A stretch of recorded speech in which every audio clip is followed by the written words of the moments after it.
Healthy chicken herb rice বানানোর জন্য পেঁয়াজ রসুন কুচি, মাংসটাকে ছোট ছোট টুকরো করে নেব, ব্রাউন রাইস নিয়ে নেব।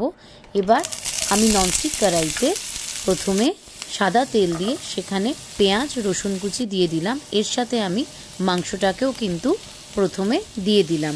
এবার আমি সবগুলোকে একটু হালকা ফ্রাই করে নেব।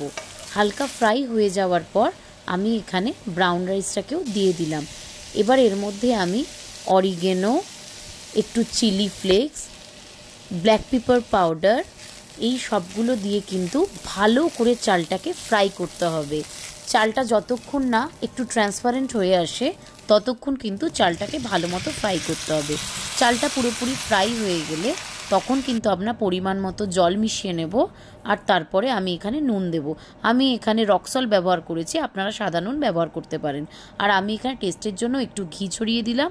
আপনারা যদি মনে করেন ঘিটাকে স্কিপ করবেন তাহলে অবশ্যই করতে পারেন।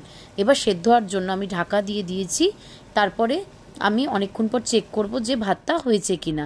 রাইস কিন্তু আমাদের একদম রেডি হয়ে গেছে। এটা কিন্তু প্রচণ্ড হেলদি হয়, চিকেন হার্ব রাইস, এবং এটা বাড়িতে অবশ্যই জানিয়ে আমাকে বলবেন আপনাদের কেমন লাগলো, এবং চ্যানেলটাকে অবশ্যই সাবস্ক্রাইব করবেন।